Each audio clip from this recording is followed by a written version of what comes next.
Dear learners, শিক্ষাদীক্ষা.com এর পক্ষ থেকে আমি জহির সবাইকে স্বাগত জানাচ্ছি। গত পর্বে আমরা সেন্টেন্স ন্যারেশন সম্পর্কে আলোচনা করেছিলাম। আজকে আমরা এসেছি প্যাসেজ ন্যারেশন নিয়ে। Okay, let's start our class. Passage ন্যারেশনের পূর্বে আমাদেরকে কতগুলো ইম্পর্টেন্ট রুলস অবশ্যই আমাদের শিখতে হবে, যেগুলো প্যাসেজ ন্যারেশনের ক্ষেত্রে অতীব প্রয়োজনীয়। যেমন গুড মর্নিং বা গুড ইভিনিং, এগুলোর পরিবর্তন আমরা কিভাবে করব। ডাইরেক্ট ফর্মে যদি এরকম থাকে হি said to me good morning, সেক্ষেত্রে আমরা লিখব হি wished me good morning.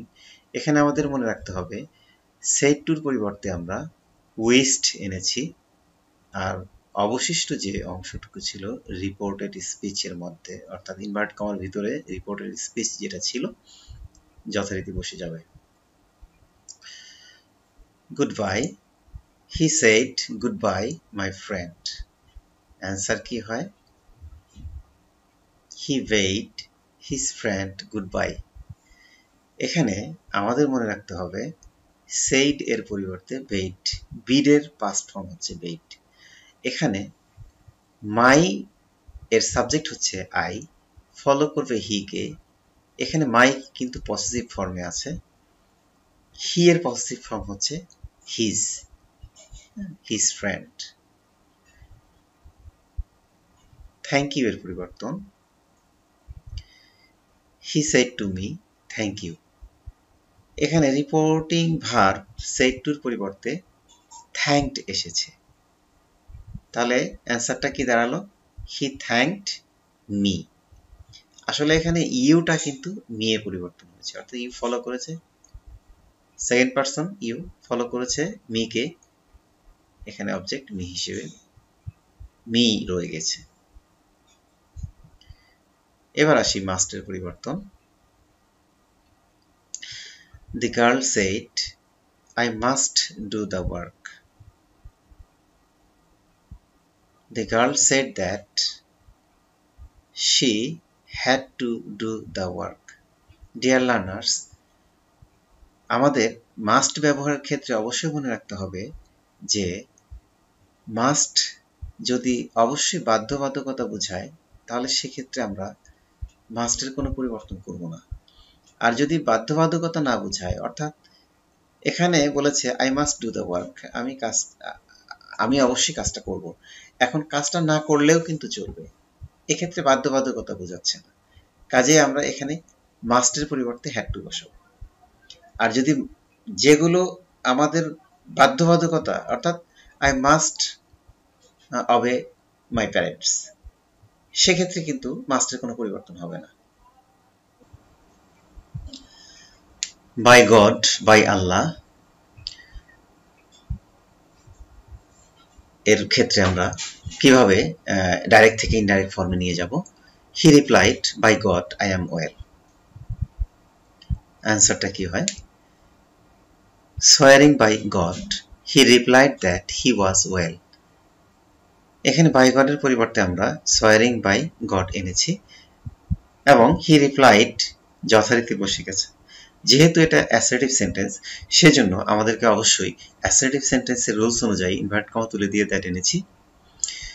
I follow করবে হি কে, এখানে হি সাবজেক্ট হিসেবে এসেছে, যেহেতু অ্যাম প্রেজেন্ট ফর্ম আছে, তাহলে আমরা পাস্ট ফর্ম ওয়াজ নিয়ে আসবো ওয়েল। ইয়েস নো এর পরিবর্তন, রিপোর্টেড স্পিচ এ ইয়েস থাকলে ইনডাইরেক্ট করতে ইয়েস এর স্থলে রিপ্লাইড ইন দ্য অ্যাফার্মেটিভ এবং নো এর স্থলে রিপ্লাইড ইন দ্য নেগেটিভ লিখতে হয়। পরের সেন্টেন্সটির পূর্বে সেইড দ্যাট বা অ্যাডেড দ্যাট লিখতে হয়। যেমন yes I have taken my meal I replied. তাহলে রিপোর্টিং ভার্ব এখানে রিপ্লাইড, এটা আমরা শুরুতেই নিয়ে আসবো আর কি। তাহলে আনসারটা কেমন হয়? I replied in the affirmative. আমরা ইয়েস এর পরিবর্তন করেছি replied in the affirmative. And said that বা অ্যাডেড দ্যাট বা টোল্ড দ্যাট আমরা অ্যাসার্টিভ সেন্টেন্সের ক্ষেত্রে লিখতে পারি। যেহেতু পরের অংশ আই হ্যাভ টেকেন মাই মিল, এটা অ্যাসার্টিভ সেন্টেন্স, তো যথারীতি অ্যাসার্টিভ সেন্টেন্সের রুলস অনুযায়ী আমরা কি করব, ইনভার্টেড কমা তুলে দিয়ে দ্যাট আনবো। পরের অংশ আই সাবজেক্ট হিসেবে এসেছে, যেহেতু প্রেজেন্ট পারফেক্ট টেন্স, তা আমরা পাস্ট পারফেক্ট টেন্সের স্ট্রাকচার অনুযায়ী লিখব। তাহলে আই হ্যাড টেকেন মাই মিল। কিছু ইম্পর্টেন্ট রুলস প্যাসেজ ন্যারেশনের জন্য। প্যাসেজ ন্যারেশনের ক্ষেত্রে আমাদের কি নিয়মগুলো মেনে চলতে হবে? রুল 1, পুরো স্পিচ পড়ে বক্তা এবং শ্রোতা নির্ণয় করতে হবে। শ্রোতার নাম উল্লেখ না থাকলে সেক্ষেত্রে আমরা হি, শি, স্পিকার ধরে নিতে হবে। রিপোর্টিং ভার্ব শেষে থাকলে ইনডাইরেক্ট করার সময় তা প্রথমে লিখতে হবে। একই বক্তার অধীনে একাধিক সেন্টেন্স থাকলে ইনডাইরেক্ট করার সময় প্রত্যেক সেন্টেন্স এ অ্যান্ড যুক্ত করতে হবে। For example, Rana said to me, I gave you a book yesterday. Have you read it? Return the book in time. এখানে ইনভার্ট কমার ভিতরে তিনটা সেন্টেন্স আছে। এখানে প্রথম সেন্টেন্স অ্যাসার্টিভ, দ্বিতীয় সেন্টেন্স হচ্ছে ইন্টারগেটিভ এবং তৃতীয় সেন্টেন্স হচ্ছে imperative sentence.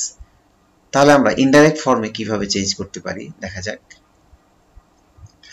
Rana told that, এখানে আই ফলো করবে রানাকে, রানার pronoun he. He had given me, যেহেতু এটা past indefinite tense, I gave, সেজন্য আমরা পাস্ট পারফেক্ট টেন্সে স্ট্রাকচার অনুযায়ী লিখব।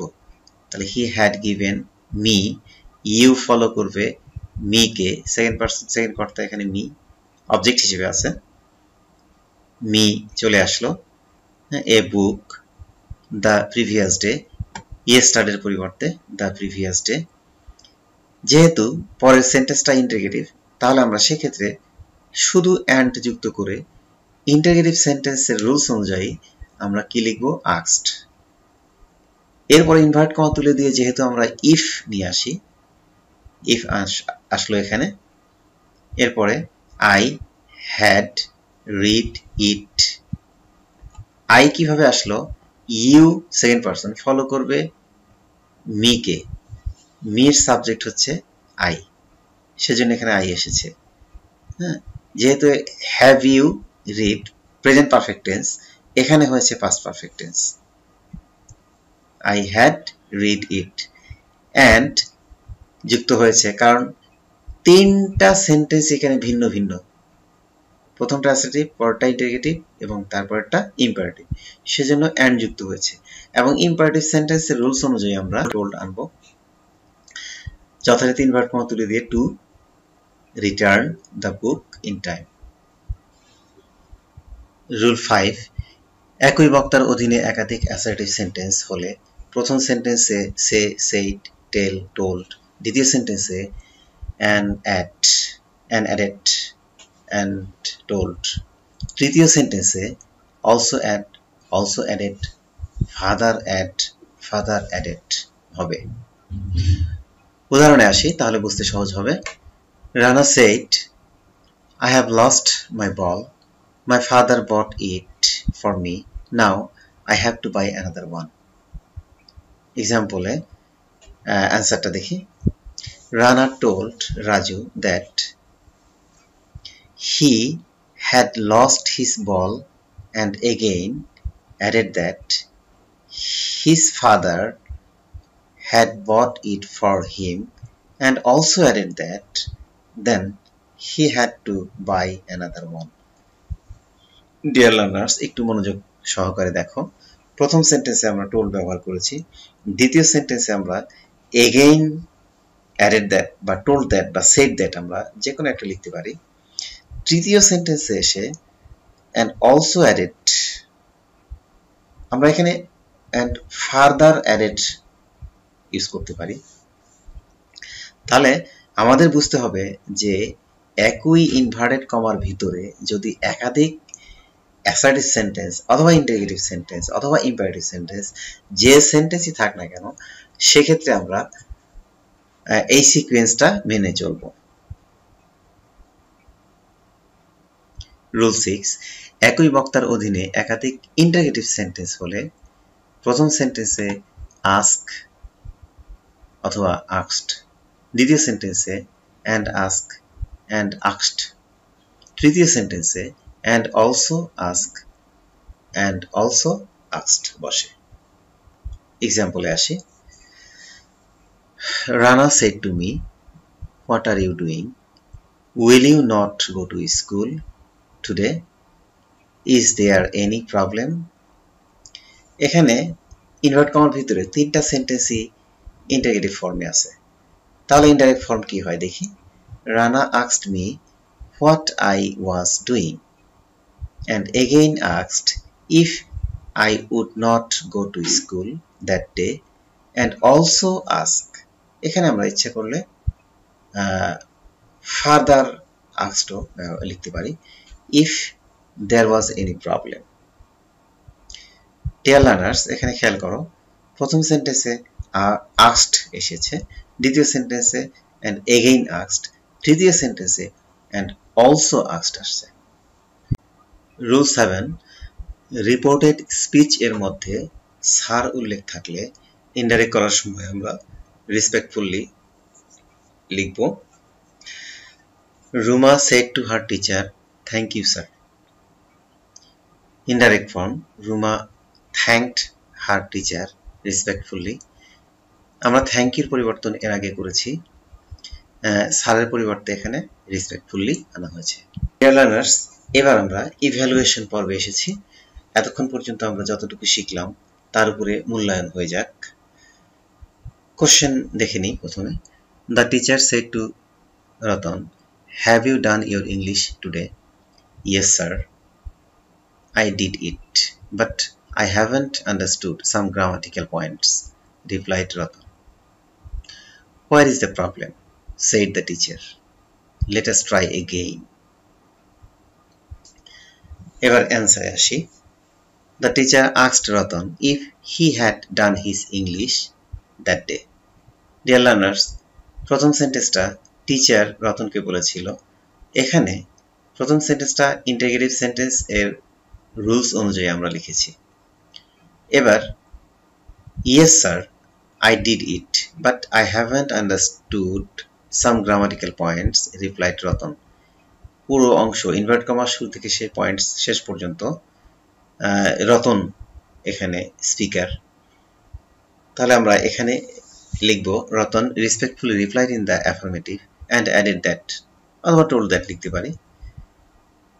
He had done it, but he had not understood some grammatical points. এখানে আমরা রেসপেক্টফুলি এনেছি স্যারের পরিবর্তে, আর ইয়েস এর পরিবর্তন হয়েছে in the affirmative, replied in the affirmative. Next, where is the problem? Said the teacher.